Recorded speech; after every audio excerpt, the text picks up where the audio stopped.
Bienvenidos a Casa de Oración Puerta al Cielo, Yucatán. Hablar con usted allá en Primera de Timoteo, capítulo 4, verso número 16. Vamos a tomar este pasaje de la Escritura para hablar sobre un tema general que es la mayordomía y vamos a hablar sobre administrando lo importante. Vea, acompáñenme a Primera de Timoteo 4, 16. La palabra del Señor dice de la siguiente manera: ten cuidado de ti mismo y de la doctrina, persiste en ello, pues haciendo esto te salvarás a ti mismo y a los que te oyeren. Escuchen muy bien lo que el apóstol Pablo le dice a Timoteo, lo que Dios le dice a la iglesia a través de este versículo que ahorita vamos a analizar. Dice el apóstol Pablo cuando le escribe a Timoteo. Timoteo estaba pastoreando en la ciudad de Éfeso y le dice: ten cuidado de ti mismo y de la doctrina. Le está dando una recomendación de administrar aspectos sumamente importantes para su vida, que se refieren a su persona y hacia la doctrina. Timoteo era un joven, prácticamente comparado con el apóstol Pablo. Era un joven que había sido puesto en Éfeso, y en repetidas ocasiones el apóstol Pablo hace una recomendación a Timoteo en estas epístolas que son Primera de Timoteo y Segunda de Timoteo, que pertenecen a epístolas pastorales porque son indicaciones, son recomendaciones para los siervos del Señor, para usted que sirve al Señor, para usted que está al frente en una misión, en un grupo de estudio, en un grupo discipular, en una iglesia, para usted, para mí, para todos aquellos que hemos sido llamados para servir en la obra del Señor. Y el apóstol Pablo, muy acertadamente, le hace recomendaciones a Timoteo con respecto a cómo conducirse en la iglesia.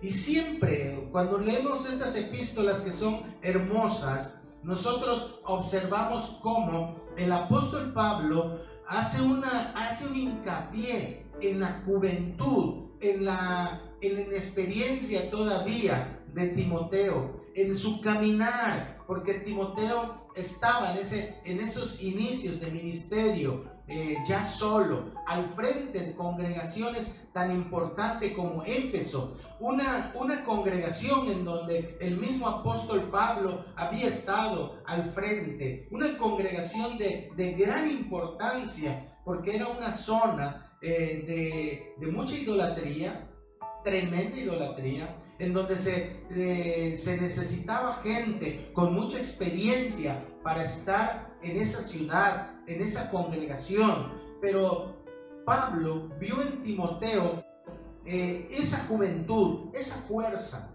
ese ánimo, ese potencial para poder ubicarlo en esa iglesia, para que Timoteo pudiera realizar el trabajo necesario. Y nosotros entendemos por mayordomía como que es un privilegio que Dios ha dado a los seres humanos.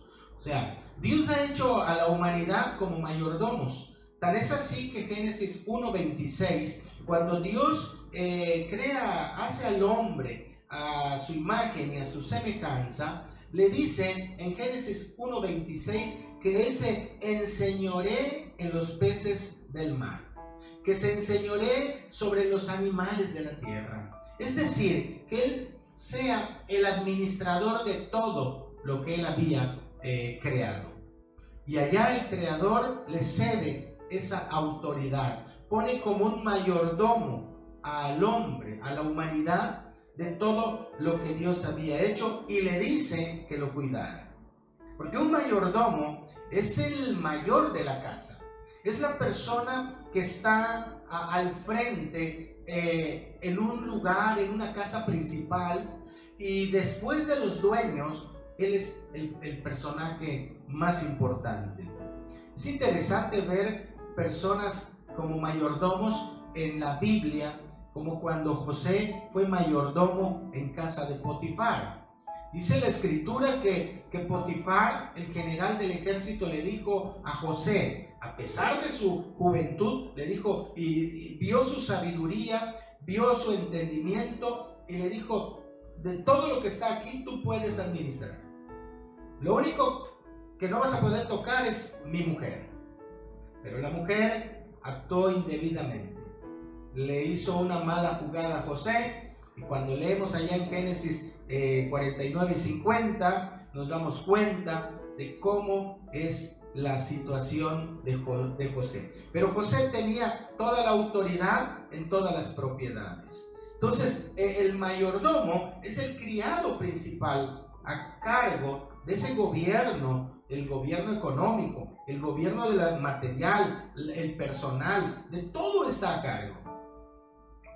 Para los que les gusta ver esas películas de Batman, allá aparece junto con Batman siempre un mayordomo, porque ese personaje que representa en esas series, en esas películas a Batman, lo representa como un hombre muy rico, pero siempre lo acompaña un mayordomo, el que lo orienta, el que lo guía, el que cuida las propiedades. Entonces, ese es el nivel, esa es la imagen que nosotros tenemos de un mayordomo. Pero sepa usted que somos mayordomos no solamente en el aspecto material, sino que también somos mayordomos en el aspecto espiritual.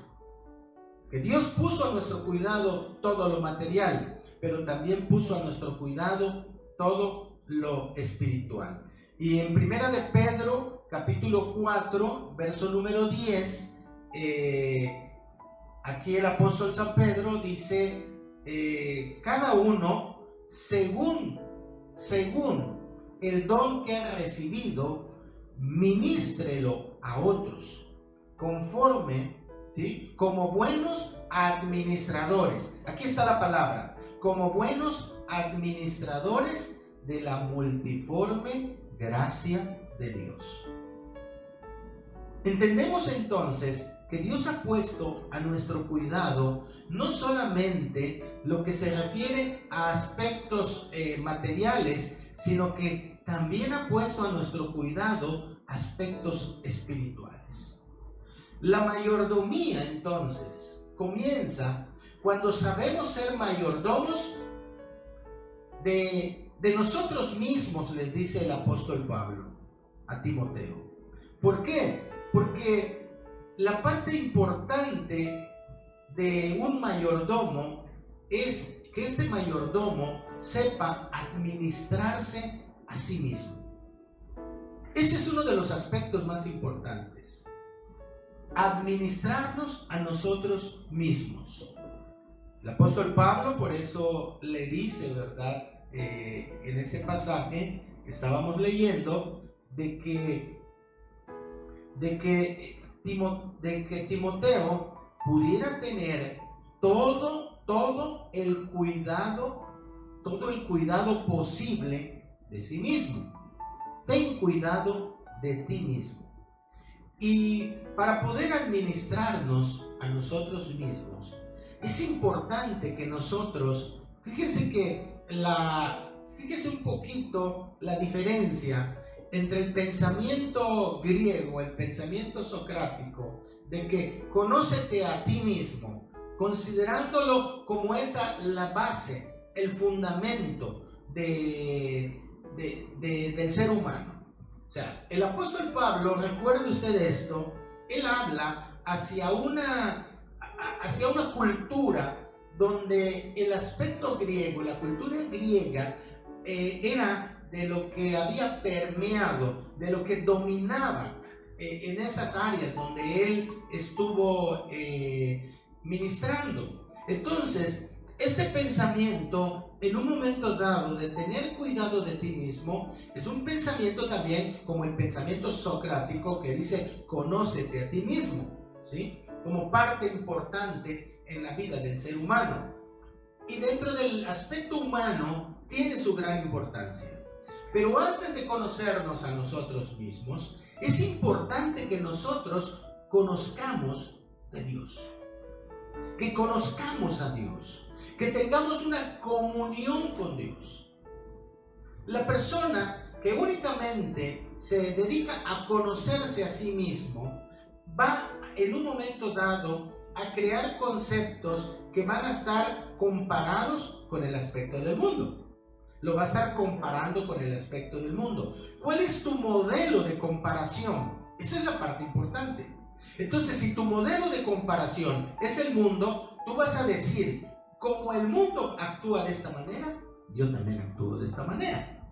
Como esa persona que fue mi padre o mi madre, o fue mi maestro, o es el ambiente social donde me desarrollo, dice, como ellos actúan de esa manera, yo voy a actuar de esta manera.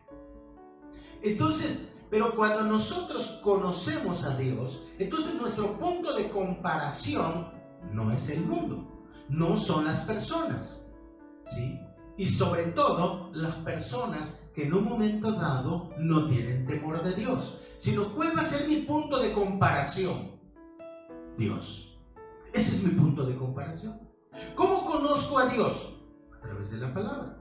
Entonces, yo busco una relación con Dios, voy conociendo a Dios, voy estableciendo los principios de Dios y me vuelvo un mayordomo de mí mismo, que cuando yo empiezo a conocerme a mí mismo, mi punto de referencia no es mi ambiente social, no es entre los chavos banda, no es entre aquel grupo elitista social que tiene un tipo de comportamiento. No, mi punto de referencia es Dios. Y podré estar en un aspecto cultural, en un determinado ambiente cultural, pero mi punto de comparación va a ser siempre los principios de Dios. Y cuando los principios de Dios se contraponen, o los principios del mundo se contraponen con los principios de Dios, digo, cuidado, no estoy siendo un buen mayordomo de mí mismo. Entonces, nadie puede hacer que otro se conozca a sí mismo. Yo no puedo hacer que usted se conozca a sí mismo. Su valor, su honradez para examinarse solamente le compete a usted. Así como a mí, nadie puede decir, él es al 100% decir, él es así, y establecer un juicio de mí, porque el único que me conoce es Dios y yo mismo. Y yo podré aparentar, como ser humano, podré tener una presencia, podré aparentar algo, pero realmente el que me conoce es Dios y yo mismo. Porque eso es lo que el apóstol Pablo le dice a Timoteo: ten cuidado de ti mismo, ¿sí? Hay que buscar por allá, hay que buscar en el interior para identificar esas cualidades y también esos errores, esos defectos que pudiéramos tener entre nosotros mismos. Hay un juego que se llama Las Escondidas, ¿sí? Es un juego en donde las personas dicen, vamos a jugar. Como niños practicábamos mucho eso. Dice, vamos, y alguien se ponía a contar y ahí en la pared, de espalda, para que no viera, y todos corrían y se escondían. Y entonces llegaba un momento en donde íbamos y encontrándolos a todos, ¿verdad? Íbamos localizándolos, los encontrábamos. Aquí en Yucatán se dice busca, se llama, ¿sí? Vamos a jugar busca, dicen, las escondidas. Entonces podíamos encontrar a las personas, pero en el aspecto real, en el aspecto de nuestro carácter, en nuestra manera de ser, realmente nadie nos puede encontrar, solamente Dios.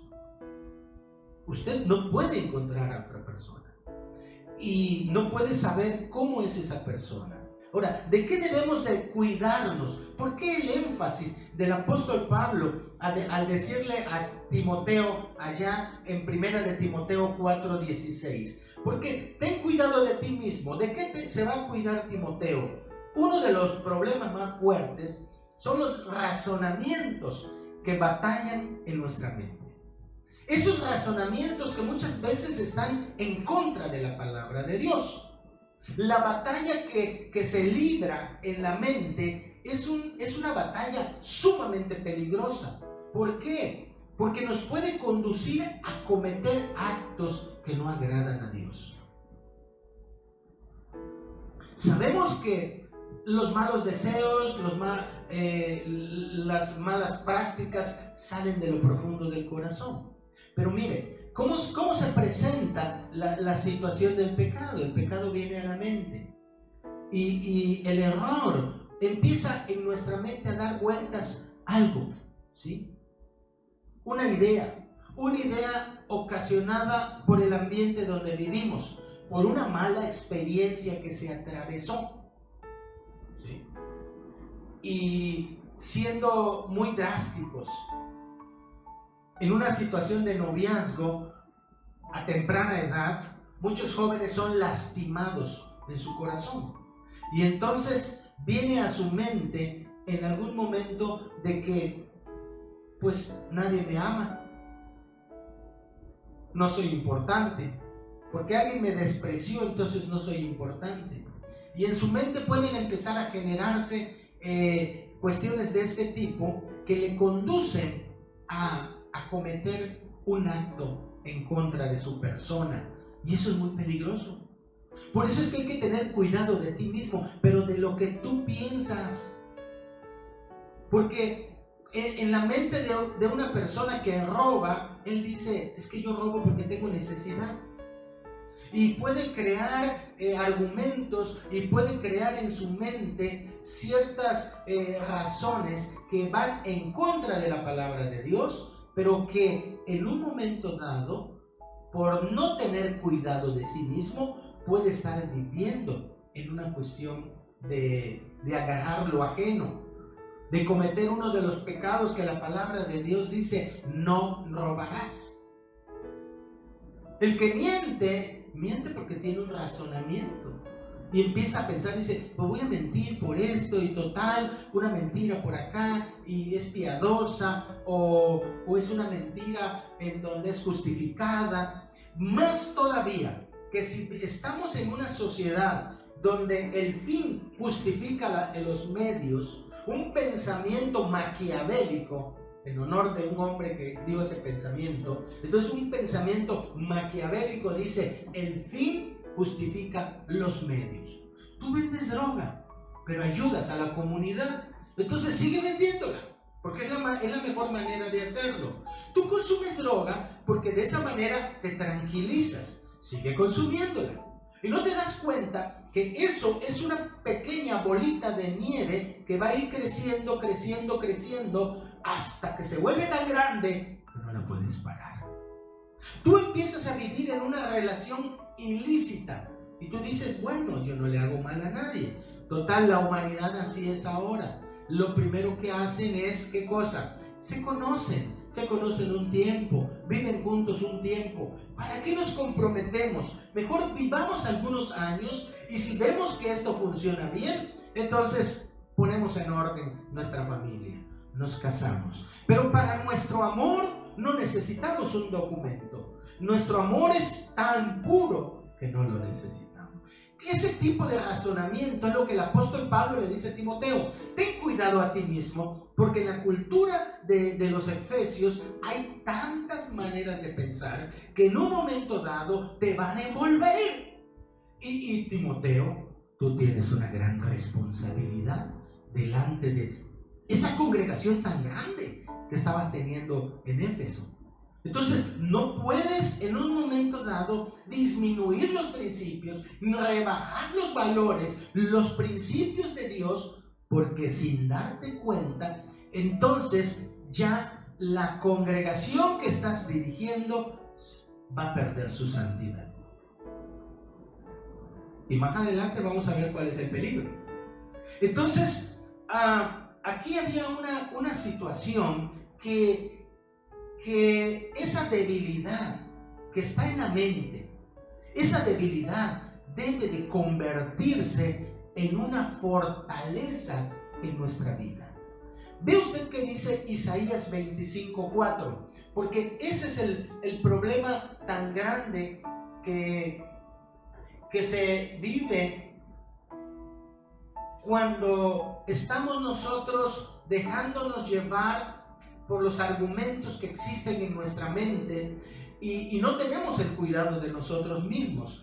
Isaías 25:4 dice: porque fuiste fortaleza al pobre, fortaleza al menesteroso en su aflicción, refugio contra el turbión, sombra contra el calor, porque el ímpetu de los violentos es como turbión contra el muro. Está hablando de una promesa, una protección por parte de Dios, en donde Isaías está profetizando de que Jehová Dios Todopoderoso, es una fortaleza, es una protección en la vida del ser humano, de tal forma que cuando estás en esa lucha en la mente, que nadie te ama, que tú tienes que ser como la sociedad por su manera de ser, porque si no eres así, tú entonces estás fuera de ellos, no perteneces, te sientes no amado, te sientes menospreciado, te sientes desvalorado, eres una mujer que sientes que no tienes valor y empiezas a vivir en prácticas que el mundo pide, como por ejemplo, ya tienes 15 años, ya tienes 17 años, nadie te ha besado por primera vez, no has tenido una primera relación sexual, mentiras de esa naturaleza que vienen y que en un momento dado afectan tu integridad. Y que tú caes, y cuando caes empiezas como una bolita de nieve a crecer, a crecer, a crecer. Y luego no sabes cómo enfrentar las consecuencias. Porque eso es lo que pasa con el ser humano. El ser humano empieza a meterse y dice: yo puedo controlar esto, yo puedo dominar esto. Total, un carrojito de marihuana, no va a pasar nada. Yo lo puedo controlar, me nivela. Pero al rato no es uno, es dos, es tres. Al rato son otras cocaínas, al rato son piedras, al rato... O sea, llega un momento, ya no hay control. Ya no hay control. Lo mismo le pasa al que consume el tabaco.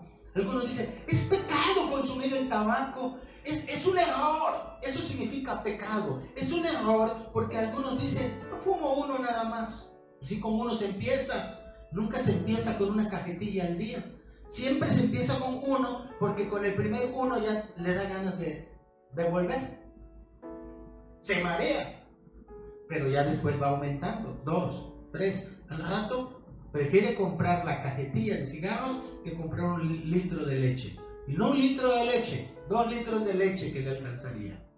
O prefiere comprar el vicio que tenga en lugar de comprar un alimento para su casa. ¿Por qué? Porque hay una lucha en la mente donde no puede salir. Pero Isaías dice: fuiste fortaleza al pobre. Ese pobrecito habla en el aspecto literalmente, está hablando del pobre en su esencia, en su nivel, en su economía, pero el pobre también en su pensamiento. Porque ¿cómo decimos o cómo nos expresamos de una persona que la vemos sumida en el pecado, sumida en la miseria? ¿Cómo decimos? Pobrecito. O sea, es una expresión de lástima, de compasión, más que nada, más que lástima. El que no conoce a Dios es lástima. Ay, pobrecito. El que conoce a Dios tiene compasión. ¿Qué podría yo hacer por él? ¿Hablarle de Dios? ¿Darle un mendrugo de pan? ¿Darle un vaso de agua? Y está ahí nada más. Porque no se deja ayudar más. Pero realmente dice: tú fuiste fortaleza al pobre, fortaleza al menesteroso en su aflicción. Entonces, cuando el apóstol Pablo le dice a Timoteo: ten cuidado de ti mismo, de esos pensamientos, de esos razonamientos que están afectando tu mente y te están hundiendo en una situación que poco a poco no vas a poder salir de ella. Ese es el detalle. No vas a poder salir de ella. Solamente la ayuda de Jesucristo en tu vida, la ayuda de Jesucristo en el corazón del ser humano lo puede levantar. Porque ese es el trabajo de Dios, levantar al pobre, al menesteroso, aquel humilde, aquel que está, dice, Él nos levanta del muladar, de la suciedad, de la podredumbre y nos hace sentar en un lugar especial. Solamente Jesucristo puede hacer eso. Y el apóstol Pablo se lo recuerda. El apóstol Pablo decía en 1 de Corintios, en el capítulo 1, una de sus expresiones hermosas, 1 de Corintios 1:25, una de sus expresiones hermosas son: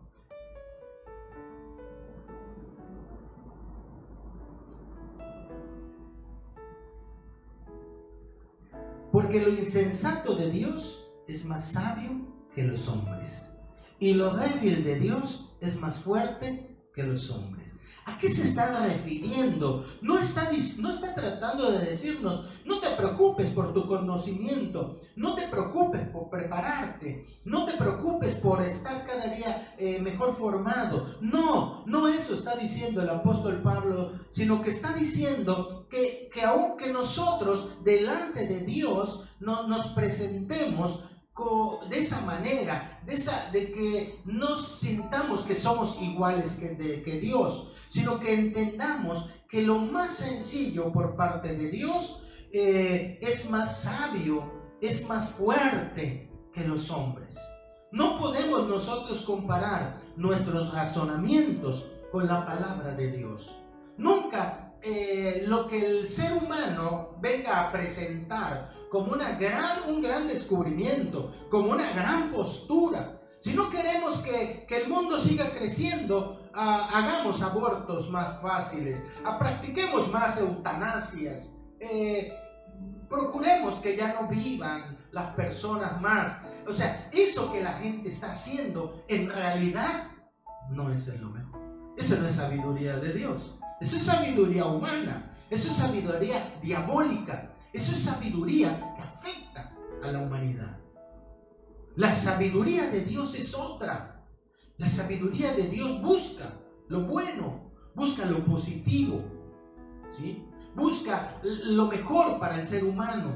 La sabiduría de Dios es algo en donde a veces no lo podemos entender. Cuando usted conoce un ambientalista, pero un hombre o una mujer que cuidan el medio ambiente, ¿qué es lo primero que hace? ¿Qué es lo primero que hace la sociedad cuando se encuentra con alguien que dice yo no como en platos de este tipo porque dañan mucho el medio ambiente? Yo prefiero comer o en la mano o comer en un plato que luego yo pueda limpiarlo y tratar de cuidar al máximo el medio ambiente. ¿Qué pensamos de aquel que dice yo prefiero unos pañales ecológicos para los bebés que un pañal de otro tipo?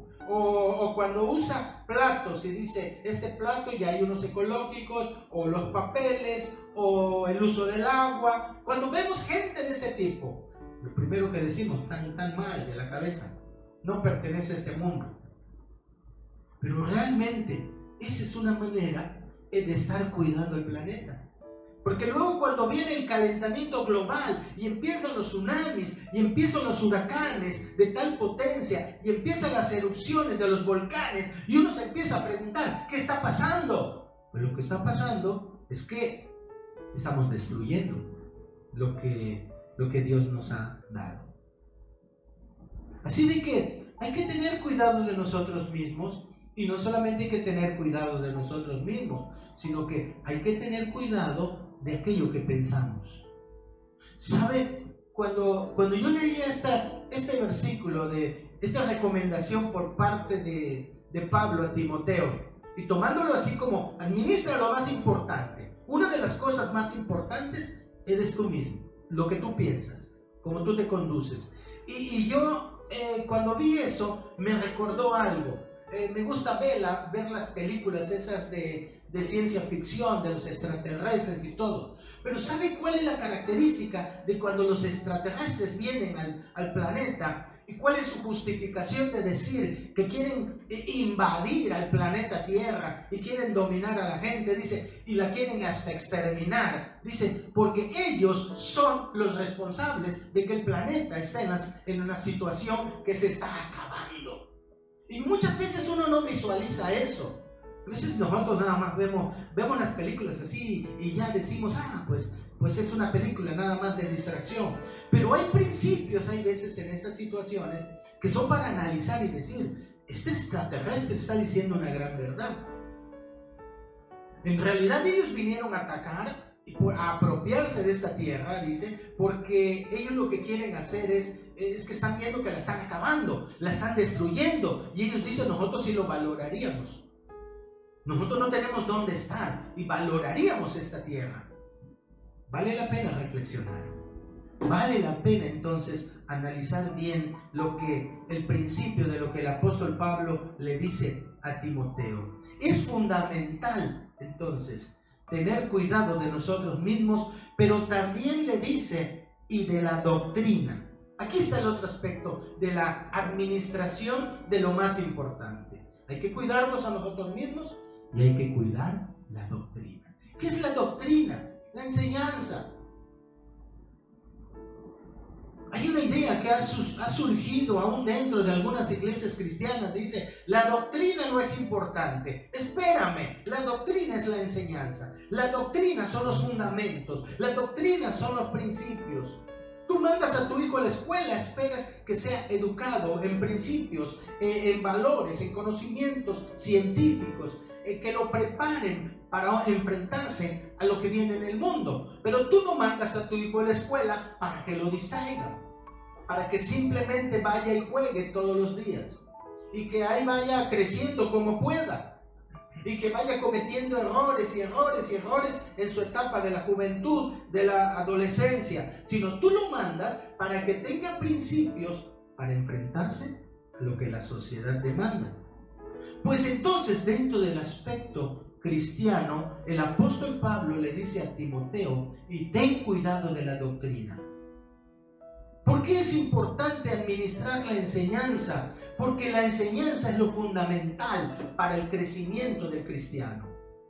Una iglesia que no tiene doctrina, una iglesia que no tiene enseñanza, que nosotros miramos el pasaje de la Escritura, pero no lo analizamos, que no tomamos sus valores, sus principios adecuadamente, que solamente lo llevamos como un aspecto de secundario, de distracción, y lo voy a llevar así, de religiosidad, de que porque tengo que cumplir, porque es domingo y tengo que cantar un rato, y porque es domingo voy entonces a escuchar un rato la palabra de Dios, pero que no lo haces con seriedad, sino simplemente lo haces porque esa es una costumbre, porque esa es una práctica, pero no estás aprendiendo.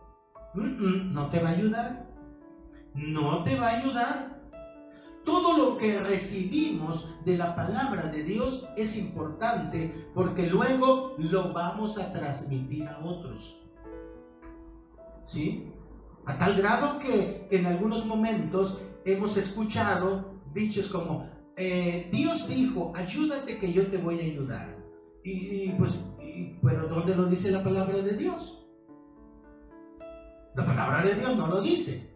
¿Sí? Entonces, hay veces se establecen creencias, principios que no están bien fundamentados en la palabra de Dios.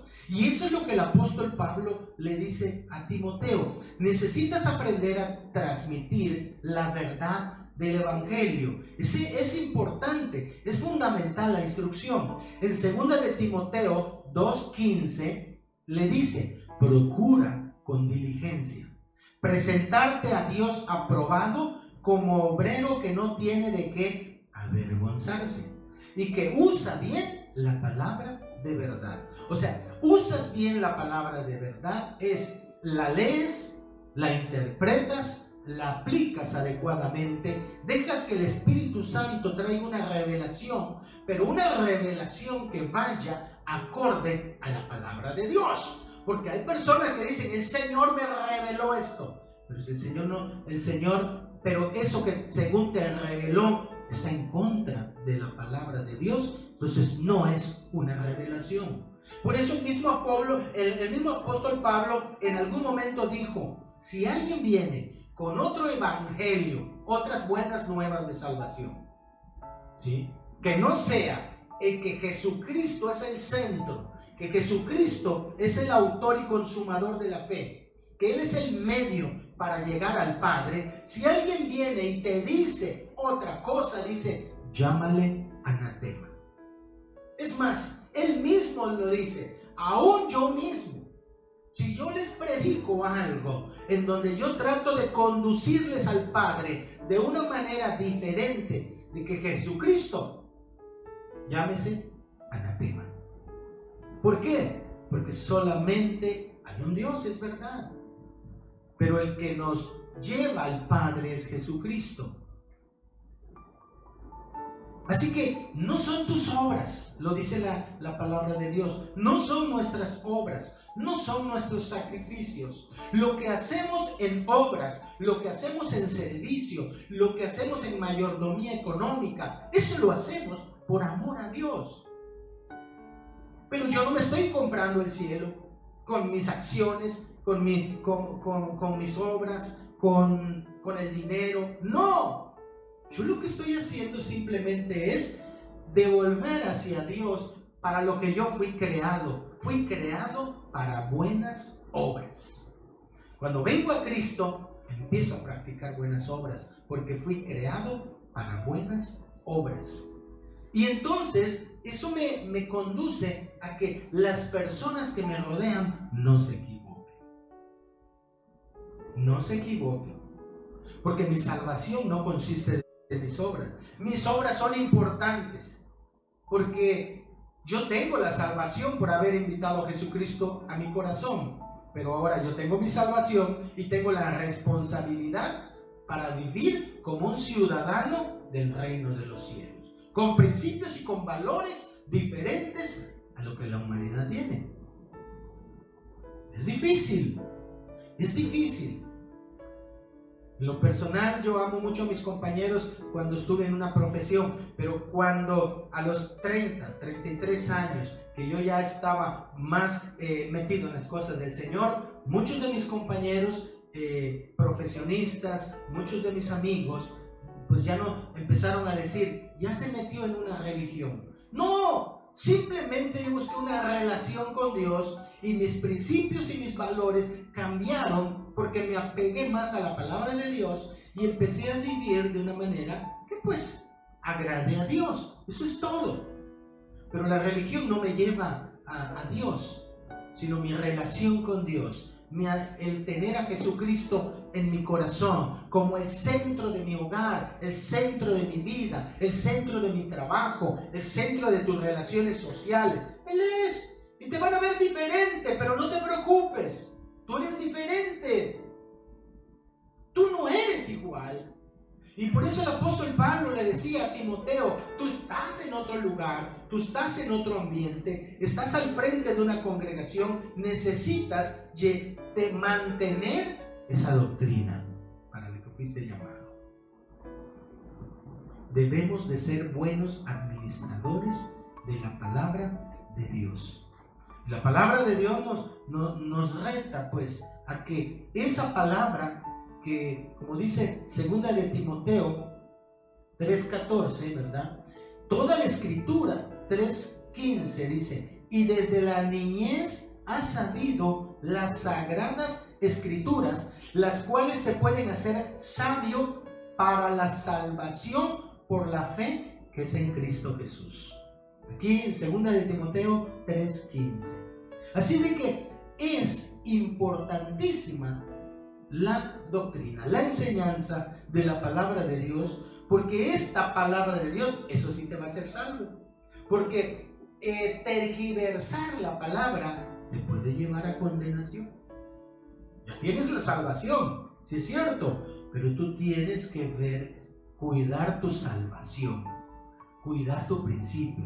No es solamente, ya recibí a Cristo, ya soy salvo, ahora vivo como sea. Total, la palabra de Dios dice que yo ya soy salvo y por lo tanto mi salvación no se pierde. Yo puedo vivir de a como yo quiera. Yo puedo vivir en pecado, yo puedo vivir en contra de los principios que Dios establece en su palabra. Y conste que no estoy diciendo aspectos de religiosidad, o estoy hablando de aspectos prácticos que nada que ver con la palabra de Dios. Estoy diciendo que en un momento dado, como Pablo le dijo a Timoteo, ten cuidado de ti mismo, de lo que piensas y de tu enseñanza. Estos dos principios, si los aprendemos a administrar, nuestra vida va a ser diferente. Y no solo eso, sino además le dice, porque te vas a salvar a ti mismo y a los que te oyeren. Entendiendo que se va a salvar a sí mismo, no porque él vaya a hacer un sacrificio y por tal de que él es salvo, no, sino vas a mantener tu salvación en tu vida. Eso es lo que va a pasar, vas a mantener tu salvación en tu vida, no la vas a echar a un lado. Entonces, el apóstol Pablo le dice a Timoteo, persiste en el cuidado de ti mismo. Persiste en la doctrina, no seas negligente, para que de esa forma las personas puedan realmente alcanzar la salvación a la que fueron llamados. Hay una gran responsabilidad, de cuidarse a sí mismos, hay una gran responsabilidad de estudiar la palabra de Dios. Usted tiene tiempo para leer la palabra de Dios. Usted tiene oportunidad de preguntar lo que no entiende. Yo creo que es sumamente importante que no se quede usted en un nivel en donde no se supere día con día en el conocimiento de la palabra de Dios. Atendamos a lo que la palabra nos enseña. Atendamos a la indicación, porque de esa manera vamos a cuidar nuestra salvación y vamos a permitir que otros sean salvos también. Porque muchos van a poner sus ojos en ti. Y es por medio de ti que van a conocer el Evangelio. Pero tu testimonio, como dijo el apóstol Pablo, somos cartas abiertas delante, leídas por todos los hombres. Ese testimonio que van a ver de ti va a ser la diferencia en que las personas quieran acercarse a Dios o no quieran hacerlo. Por eso es importante el cuidarnos a nosotros mismos y cuidar también la doctrina que tenemos día con día. No seamos piedra de tropiezo para mucha gente. Al contrario, seamos esa puerta para que se acerquen a la persona de Jesucristo. Yo quiero orar por usted. Usted que en algún momento ha estado sintiendo que en su vida hay tantas situaciones difíciles, en su mente se han levantado argumentos para convencerle de que usted practique cosas en contra de la palabra de Dios. Yo quiero orar por usted. Y si hay que pedirle perdón, pida perdón. Pidámosle perdón al Señor. Y digámosle, Señor, perdónanos. Perdónanos. Yo creo que esta es la parte importante.